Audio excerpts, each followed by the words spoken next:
कहानी की शुरुआत होती है एक ग्रुप एक्सप्लोरर की टीम से जो साउथ अटलांटिक ओशन के बीच में होते हैं। उस शिप पर डेविड नाम का एक वेदर ऑफिसर था जो मौसम का हाल बताता है। वो लोग एक ऐसे आइलैंड की तरफ जा रहे थे जो समंदर के बीचों बीच मौजूद था। सरकार ने डेविड को वहां इसलिए भेजा था ताकि वो उस आइलैंड के बदलते मौसम का ऑब्जर्वेशन कर सके। डेविड को लगभग 1 साल तक वहां रुकना था मौसम का डेटा कलेक्ट करने के लिए। पूरा साल मौसम का डेटा कलेक्ट करने के बाद फिर उसे वापस लौट आना था। डेविड को साल भर का खाना और जरूरत का सारा सामान दे दिया गया था। कई दिन के सफर के बाद आखिरकार वो आइलैंड तक पहुंच गए। वो लोग बोट की मदद से उस आइलैंड पर उतरे। ये आइलैंड पूरी तरह से वीरान था, जहां एक परिंदा भी दिखाई नहीं दे रहा था। उस आइलैंड पर एक लाइट हाउस और एक छोटा सा घर था जहां डेविड को रहना था, क्योंकि इससे पहले भी एक रॉबर्ट नाम का वेदर ऑफिसर यहाँ रहता था, लेकिन अब उसकी ड्यूटी का वक्त खत्म हो चुका था। उसने 1 साल तक अकेले उस आइलैंड पर रहकर मौसम का डेटा कलेक्ट किया। अब उसकी जगह डेविड यहाँ पूरा साल मौसम का डेटा कलेक्ट करने के लिए रहेगा और वो पुराना ऑफिसर रॉबर्ट शिप के साथ वापस चला जाएगा। लेकिन जब पूरी टीम ने घर को विजिट किया तो वो हैरान रह गए, क्योंकि वहाँ किसी भी इंसान का नामो निशान नहीं था। कमरे के अंदर पुराने ऑफिसर का सारा सामान यहाँ वहाँ बिखरा पड़ा था। जिसके बाद कैप्टन और डेविड ने सोचा कि शायद लाइट हाउस में कोई हो सकता है। कैप्टन और डेविड बिना वक्त गंवाए लाइट हाउस की तरफ बढ़ते हैं और वो सब वहाँ एक अजीब नजारा देखते हैं। वो देखते हैं कि पूरा लाइट हाउस तेज और नुकीले लकड़ियों से घिरा हुआ था, जैसे किसी ने जानबूझकर उसे बंद कर दिया हो ताकि कोई भी अंदर न जा सके। जिसके बाद कैप्टन और डेविड ने लाइट हाउस का गेट कई बार नॉक किया, लेकिन अंदर से कोई रिस्पॉन्स नहीं मिला। आखिर में उन्होंने गेट को जोर से धक्का दिया और अंदर घुस गए। लाइट हाउस के अंदर उन्हें एक आदमी मिला जिसका नाम ग्रूनर था। जब उन्होंने ग्रूनर से पुराने वेदर ऑफिसर रॉबर्ट के बारे में पूछा तो उसने जवाब दिया कि वो तो मर गया है। वो समंदर की तरफ गया लेकिन दोबारा कभी लौटकर वापस नहीं आया। ग्रूनर की बातें सुनकर डेविड और कैप्टन दोनों चौंक गए। ये सब सुनने के बाद कैप्टन ने डेविड से कहा, अगर तुम अब भी चाहो तो हमारे साथ वापस चल सकते हो। लेकिन डेविड ने वापस जाने से इनकार कर दिया। डेविड ने सोचा अगर वो सरकार को उस आइलैंड का एक्यूरेट वेदर रिपोर्ट दे पाया तो उसे काफी मोटी रकम मिल सकती है। जिसके बाद कैप्टन ने उसे एक गन दी खुद की प्रोटेक्शन के लिए, और कैप्टन ने डेविड से कहा कि ये जगह मुझे सेफ नहीं दिखाई दे रही, अपना ख्याल रखना। इसके बाद उसे वहीं पर छोड़कर वो सब वापस चल दिए और अब ये दोबारा वापस 1 साल बाद आएंगे। कैप्टन के जाने के बाद डेविड ने घर को थोड़ा सेटल किया, रहने के काबिल बनाया। रात होने के बाद उसे ड्रॉर में एक डायरी मिली जो पुराने वेदर ऑफिसर रॉबर्ट की थी। उस डायरी में आइलैंड के बारे में बहुत कुछ लिखा था। डायरी में एक मिस्टीरियस क्रीचर के बारे में कुछ बातें लिखी गई थी, लेकिन सब कुछ साफ नहीं था। कुछ बातें अधूरी थी। डेविड हर लाइन को ध्यान से पढ़ता गया। उस डायरी में कुछ अजीब तरह के जानवरों के स्केचेस भी बने थे। डेविड को समझ नहीं आया उसने ऐसी पिक्चर्स क्यों बनाई थी। शायद वो अकेला था और टाइम पास के लिए ऐसा किया होगा। डायरी के एक पेज पर पुराने ऑफिसर के वाइफ की फोटो भी लगी थी। डेविड वह डायरी पढ़ते पढ़ते थक गया और धीरे धीरे उसकी आंख लग गई। अगली सुबह डेविड ने मौसम का डेटा कलेक्ट करना शुरू कर दिया, लेकिन समंदर के पास पहुंचते ही उसके कदम रुक गए। उसने देखा कि चट्टानों के बीच कुछ पत्थर अजीब तरीके से सजाए गए हैं और उनके बीच शेल्स रखे थे अजीब से पैटर्न में। डेविड ने सोचा शायद ये सब ग्रूनर ने किया है। वो ये सोचकर दोबारा अपने काम में लग गया। काम के दौरान जब उसने दूरबीन से लाइट हाउस की तरफ देखा तो उसे ग्रूनर के साथ एक और इंसान भी दिखाई दिया, लेकिन पलक झपकते ही वो गायब हो गया। डेविड ने दोबारा उसे देखने की कोशिश की, लेकिन फिर उसे लगा कि ये उसका वहम है। रात को डेविड अपने काम में बिजी था, तभी दरवाजे पर नॉक हुआ। उसे लगा कि शायद ये ग्रूनर है। डेविड ने उसका नाम पुकारा, लेकिन कोई जवाब नहीं मिला। हाथ में लैंप लेकर जैसे ही डेविड दरवाजे की तरफ बढ़ा तो उसके कानों में कुछ अजीब सी आवाजें गूंजने लगीं जो किसी इंसान की बिल्कुल भी नहीं थी।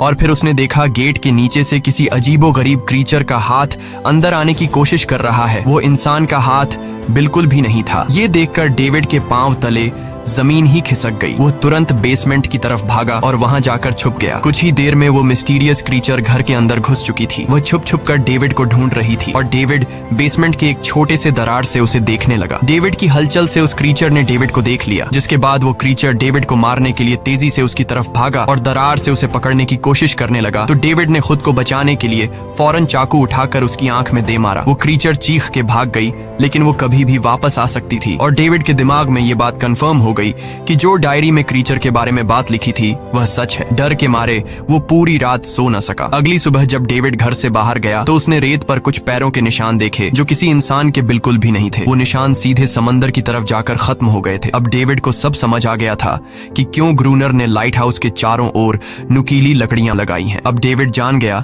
कि अगर मैं इस घर में रहूंगा तो वो क्रीचर मुझे कभी भी मार सकते हैं। डर के मारे डेविड लाइट हाउस की तरफ दौड़ता है और ग्रूनर को चिल्लाकर कहता है, गेट गेट खोलो, मुझे अंदर आना है। लेकिन ग्रूनर उसे अंदर नहीं आने देता और कहता है तुझे शिप के साथ लौट जाना चाहिए था। डेविड निराश होकर वापस लौटता है क्योंकि क्रोनर उसे लाइट हाउस के करीब भी नहीं देखना चाहता था। वो उसके ऊपर पानी गिराकर उसे दूर जाने को कहता है। अब उसे खुद ही कुछ करना होगा। उसने घर की हर एक विंडो को लकड़ी से बंद कर दिया, चारों तरफ नुकीली लकड़ियों से घेरा बनाया और गेट के बाहर पुराने कागज और किताबें रखी। फिर उन पर तेल छिड़क दिया ताकि अगर वो क्रीचर वापस आए तो उसे आग से डराकर भगाया जा सके। लेकिन एक बात थी जो डेविड अब तक नहीं जानता था और ये बात उसे आज रात पता चलने वाली थी। खुशकिस्मती से उसे घर के अंदर एक पुराना बॉक्स मिला। उस बॉक्स में एक गन थी और बहुत सारी बुलेट्स। ये देखकर उसे जिंदा रहने की थोड़ी सी उम्मीद मिली। जैसे जैसे सूरज ढलने लगा, डेविड के दिल में डर बढ़ने लगा। कुछ ही देर में चारों तरफ रात का अंधेरा छा गया। डेविड गन हाथ में लिए घर के एक कोने में चुपचाप बैठा था। उसकी दिल की धड़कनें तेज थीं। तभी एक अजीब आवाज सुनाई दी और जब डेविड ने खिड़की से छुपकर समंदर की तरफ देखा तो जैसे उसके पैरों के नीचे से जमीन ही खिसक गई। उसने देखा कि सिर्फ एक नहीं बल्कि पानी में से कई सारी वही अजीबोगरीब क्रीचर्स उसकी तरफ बढ़ रही हैं। कुछ ही देर में वो सब इकट्ठा होकर कमरे का गेट तोड़ने की कोशिश करने लगे। डेविड ने तुरंत गोलियां चलानी शुरू की, जिनमें से कुछ क्रीचर्स गिरकर मर गए। डेविड को लगा कि गोली की आवाज सुनने के बाद वो डरकर भाग जाएंगे, लेकिन अपने साथियों को मरता हुआ देखकर वो और भी ज्यादा गुस्सा हो गए। तब डेविड प्लान बी अपनाते हुए गेट के बाहर रखे कागजों और पुरानी किताबों को आग लगा देता है। आग देखकर वो क्रीचर्स डर के मारे वापस समंदर में लौट गए, लेकिन अब वही आग डेविड के घर तक पहुंच चुकी थी। घर के दरवाजे ने आग पकड़ ली और धीरे धीरे फैलने लगी क्योंकि पूरा घर लकड़ी का बना हुआ था। डेविड ने तुरंत एक चादर में खुद को लपेटकर अपनी जान बचाई और बाहर निकलकर लाइट हाउस के पास एक बड़े पत्थर के पीछे छुप गया। क्रीचर्स को शूट करते वक्त डेविड के हाथ में काफी गहरी चोट भी आई। तभी अचानक तेज बारिश शुरू हो गई। आग धीरे धीरे बुझने लगी, लेकिन पूरी रात की बारिश के बाद भी सुबह तक डेविड अपना घर नहीं बचा पाया। पूरा घर जलकर लगभग राख हो चुका था। अब अगर डेविड को जिंदा रहना है तो उसे लाइट हाउस में पनाह लेनी होगी। उसने अपनी राइफल उठाई और लाइट हाउस के पास के पत्थरों के बीच छुप गया और इंतजार करने लगा कि कब ग्रूनर पानी भरने आएगा। जब ग्रूनर पानी भरने के लिए लाइट हाउस से बाहर निकला तो डेविड उसके पीछे पीछे चल दिया, लेकिन तभी अचानक एक अजीब सा क्रीचर जो ग्रूनर के पास ही था उसने डेविड पर हमला कर दिया। लेकिन किसी तरह करके डेविड ने उसे काबू कर लिया। वह क्रीचर ग्रूनर का रक्षक था। जब वह उसे शूट करने वाला था तो ग्रूनर ने तुरंत डेविड को रोका और कहा, रुक जाओ, ये मेरा पालतू है। डेविड ने गोली नहीं चलाई और मौके का फायदा उठाते हुए उसने ग्रूनर के साथ एक शर्त रखी, अगर इस क्रीचर को जिंदा रखना है तो मुझे लाइट हाउस में रहने दिया जाए, नहीं तो मैं इसे मार दूंगा। जिसके बाद ग्रूनर ने हाँ कर दी क्योंकि डेविड के पास ढेर सारा खाना और गन पाउडर था। शाम होने से पहले दोनों बचा हुआ खाना लेकर लाइट हाउस लौट आए और वो दोनों आराम से सो गए। अगली सुबह वो क्रीचर चुपचाप डेविड का हाथ चाट रहा था। जब डेविड नींद से जागा तो उसने देखा कि इस क्रीचर के चाटने की वजह से उसका हाथ पूरी तरह से ठीक हो चुका है। ये सब देखकर डेविड हैरान हुआ। डेविड अब क्रोनर से इस क्रीचर के बारे में और जानना चाहता था और फिर ये सब दुनिया के सामने लाना चाहता था क्योंकि ये किसी जादू से कम नहीं था। डेविड ने सोचा,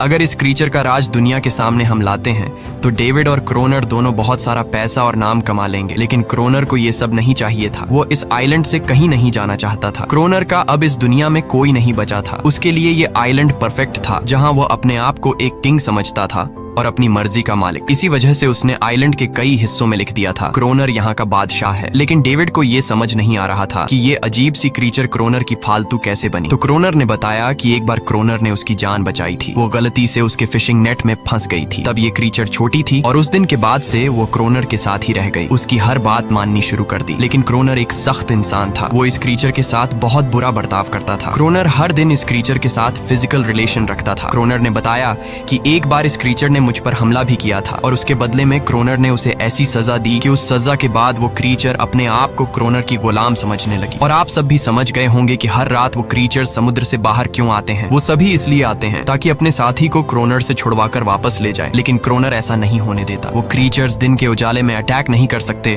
क्योंकि सूरज की रोशनी उनकी स्किन जला देती है। डेविड अब यहाँ और नहीं रहना चाहता था। वो किसी तरह से आइलैंड से अपनी जान छुड़ाना चाहता था। खैर, शाम होने लगी और क्रोनर ने उससे कहा, गन लेकर रेडी हो जाओ क्योंकि वो क्रीचर्स कभी भी हमला कर सकते हैं। वो लाइट हाउस की लाइट ऑन करने के लिए तैयार हो गए और कुछ ही देर में समुद्र से बड़ी संख्या में क्रीचर्स निकलकर बाहर आ गए। वो लाइट हाउस की तरफ बढ़ते जा रहे थे। क्रोनर उन पर लगातार फायर करता जा रहा था, लेकिन डेविड पूरी तरह से डर गया था। वो लाइट हाउस के अंदर की तरफ आने लगा। क्रोनर के बार बार कहने के बावजूद वो बस एक कोने में चुपचाप बैठा रहा और कुछ ही देर में डेविड बेहोश हो गया। क्रोनर पूरी रात अकेला इन क्रीचर्स से लड़ता रहा। अगली सुबह क्रोनर ने गुस्से में डेविड के मुंह पर पानी डालकर उसे उठाया और कहा, अगर तुम्हें जिंदा रहना है तो इनकी जान लेनी होगी, नहीं तो तुम्हें लाइट हाउस से निकाल निकाल दिया जाएगा और तुम्हें मेरी हर बात माननी होगी। रोजाना पानी भर कर लाना, लाइट हाउस के छोटे बड़े काम करना और रात को मेरे साथ गार्ड ड्यूटी भी करनी होगी। अब डेविड के पास दूसरा कोई ऑप्शन नहीं था। इसी वजह से ये सब करना उसकी मजबूरी बन गया। डेविड अब क्रोनर की हर बात मानने लगा, लेकिन एक चीज थी जो उसे बिल्कुल भी पसंद नहीं आई। वो ये थी कि हर रोज उस फीमेल क्रीचर को अलग अलग तरीकों से फिजिकली टॉर्चर करना। रात होती है, दोनों फिर से गार्ड ड्यूटी के लिए तैयार हो जाते हैं और एक बार फिर वो क्रीचर समुद्र से निकलकर बाहर आते हैं। लेकिन आज डेविड को डर नहीं लग रहा था। उसने क्रीचर पर फायरिंग शुरू की, मगर आज क्रोनर कुछ भी नहीं कर रहा था। वो डेविड को बाहर छोड़कर लाइट हाउस का गेट बंद कर देता है और खुद चुपचाप अंदर बैठ जाता है ताकि डेविड खुद सीख सके कि इन क्रीचर से कैसे लड़ा जाता है। इसी तरह डेविड को लड़ते लड़ते वो रात कट जाती है और सुबह हो जाती है। सुबह क्रोनर ने देखा कि डेविड लाइट हाउस के गेट के बाहर खून में लथपथ बैठा था। अब उसने सीख लिया था कि इन क्रीचर्स से कैसे लड़ना है। इसी तरह समय गुजरता गया, रातों को इन क्रीचर्स से लड़ते हुए और दिन भर क्रोनर के लाइट हाउस के काम संभालते हुए। ये आइलैंड अब उसके लिए एक बंद घर जैसा हो गया था। वो हर वक्त सोचता रहता था कि कब ये जगह छोड़कर आजादी की सांस लेगा। समय के साथ साथ डेविड का उस फीमेल क्रीचर के साथ एक अजीब सी दोस्ती बन गई थी। डेविड को उसके लिए अब बुरा लगने लगा था। अब उसे समझ आया कि अपने लोगों को छोड़कर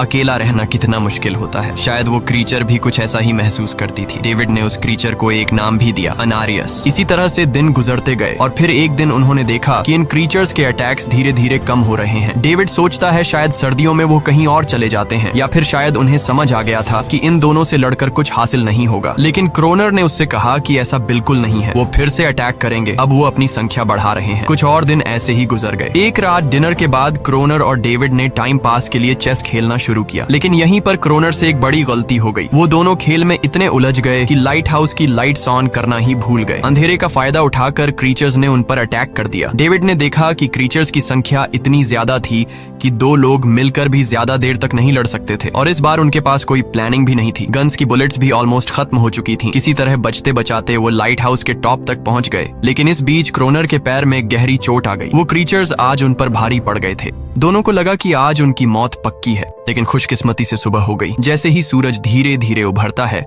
वो क्रीचर्स लाइट हाउस छोड़कर समुद्र में वापस चले जाते हैं। कड़कती धूप निकलने के बाद एनेरियस क्रोनर के जख्म को ठीक करने की कोशिश करती है, लेकिन अब तक डेविड को समझ आ चुका था कि वो इन क्रीचर्स के साथ ये लड़ाई जीत नहीं सकते। बुलेट्स भी अब खत्म होने के करीब हैं। उनके पास खाना भी इतना नहीं है कि वो ज्यादा देर तक चल सके। लकीली अगले दिन जब डेविड लाइट हाउस के बाहर इधर उधर घूम रहा था तो उसने समुद्र में एक जहाज देखा। वो जल्दी से अंदर से फ्लेयर गन लाया और जहाज को सिग्नल देने गया, लेकिन क्रोनर ने उसे रोक दिया क्योंकि वो नहीं चाहता था कि डेविड यहाँ से जाए। उसी वक्त अनारियस ने क्रोनर पर हमला कर दिया। वो डेविड को क्रोनर से बचाना चाहती थी। क्रोनर किसी को भी ये आइलैंड छोड़ने नहीं देना चाहता था। ये आइलैंड उसकी अपनी दुनिया थी जहाँ वो एक किंग की तरह रहता था। वो डेविड को भी जाने नहीं देना चाहता था। इतने समय से अकेला रहने के बाद अब उसके पास कोई था जिससे वो बात कर सकता था, और अगर डेविड उस शिप में वापस चला गया तो वो वहाँ जाकर सबको एनेरियस और उनके बारे में बता देगा। इसलिए अब डेविड यहाँ से नहीं जा सकता। धीरे धीरे वो शिप डेविड की आंखों के सामने समुद्र में गायब हो गई। अब उसके पास कुछ भी करने को नहीं था। कुछ और दिन ऐसे ही बीत गए। क्रोनर अब भी डेविड और अनारियस दोनों के साथ बुरा बर्ताव कर रहा था, लेकिन अनारियस को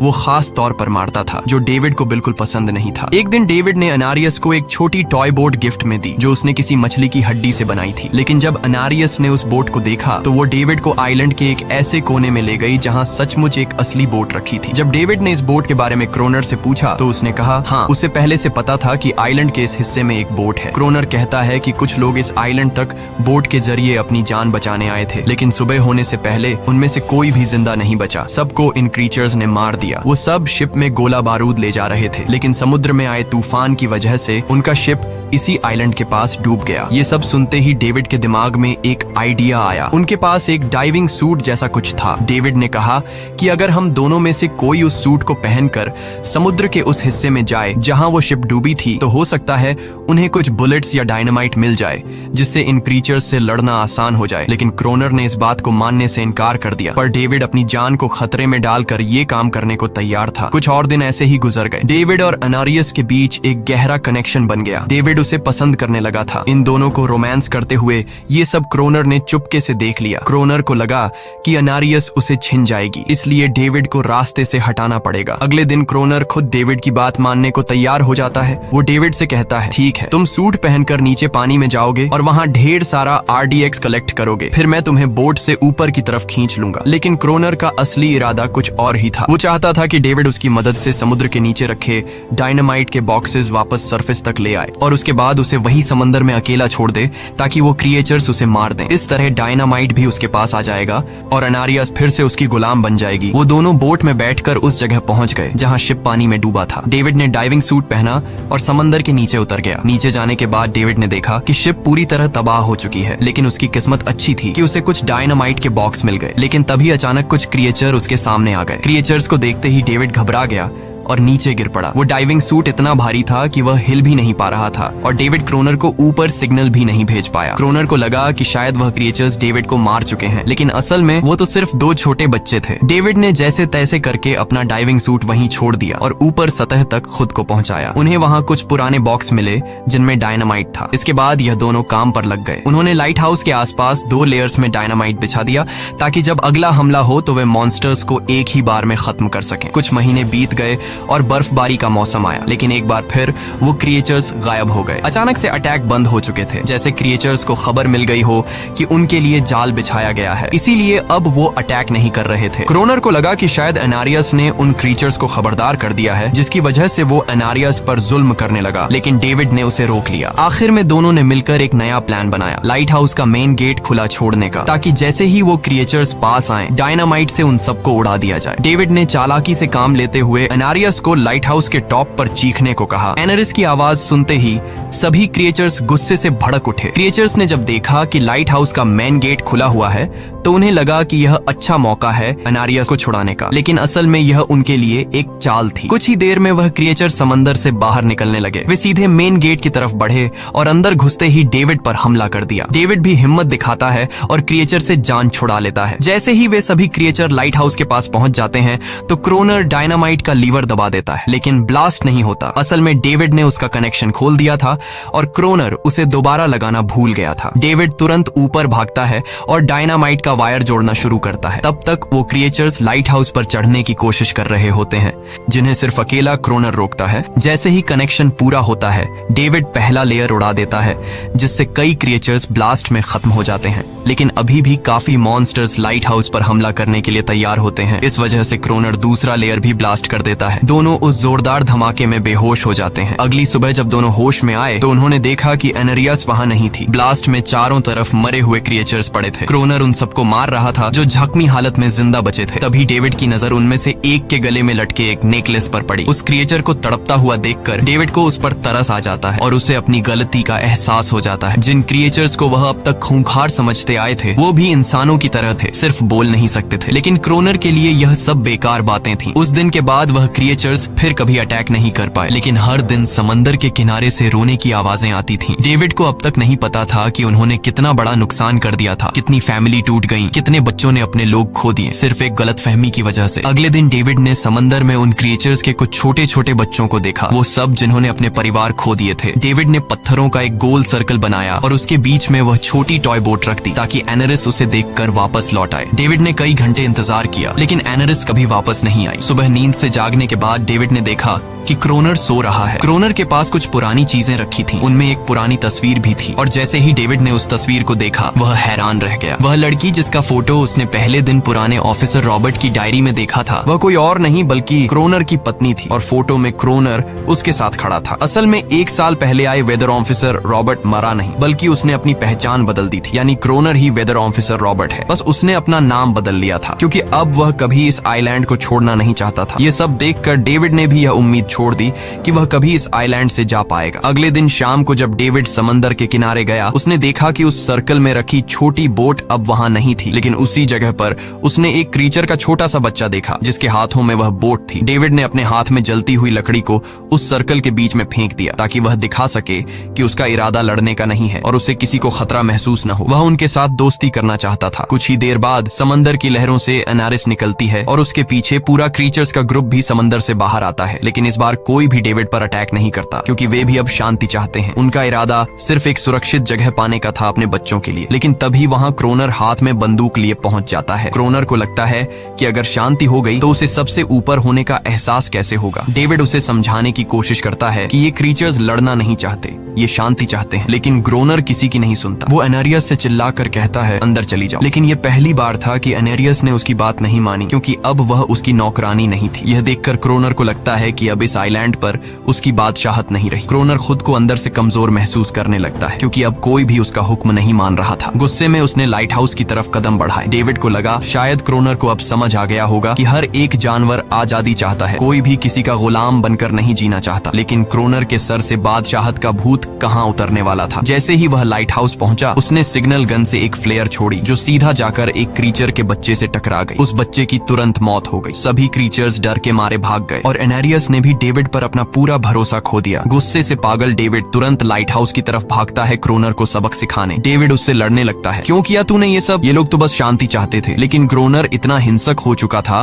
कि उसने डेविड को मारने का फैसला कर लिया। वह हाथ में लोहे का रॉड लेकर जैसे ही डेविड पर वार करने जा रहा था, डेविड ने उसे उसके असली नाम से पुकारा और कहा, रुक जाओ रॉबर्ट, तुम खूनी नहीं हो। ये सुनकर क्रोनर एकदम रुक गया। असल में रॉबर्ट ऐसा इंसान कभी था ही नहीं। इस आइलैंड पर आने के बाद अकेले रहने की वजह से उसकी मेंटल हेल्थ बिगड़ चुकी थी। अकेलापन, अपनी पत्नी की मौत और गहरा डिप्रेशन, इन सब ने उसे ऐसा बना दिया था। वह असल में कोई किलर नहीं था, वह एक अच्छा इंसान था। क्रोनर को एहसास हुआ कि ये क्रीचर्स कभी लड़ना नहीं चाहते थे, वे बस शांति चाहते थे। क्रोनर ने उन्हें सिर्फ इसलिए मारा ताकि वह खुद को पावरफुल दिखा सके। और अब क्रोनर को अपनी गलती का एहसास हो चुका था, इसीलिए उसने खुद को उन क्रीचर्स के सामने सरेंडर कर दिया और कुछ ही पलों में उन्होंने उसे मार दिया। डेविड लाइट हाउस के अंदर खुद को लॉक कर लेता है। समय ऐसे ही बीतता चला जाता है और 1 साल बाद आइलैंड पर एक गवर्नमेंट अफसर आता है, साथ में एक नया वेदर ऑफिसर भी होता है। अब नए गवर्नमेंट अफसर ने इस आइलैंड पर वेदर मॉनिटर की ड्यूटी करनी थी। जब कैप्टन पिछले अफसर के बारे में डेविड से पूछता है तो डेविड भी वही बात करता है कि वह पानी की तरफ गया था लेकिन कभी वापस नहीं आया। और वेदर ऑफिसर को भी लगता है कि डेविड ही क्रोनर है। डेविड ने भी उनकी इस गलतफहमी को ठीक नहीं किया। वह चुपचाप बालकनी पर गया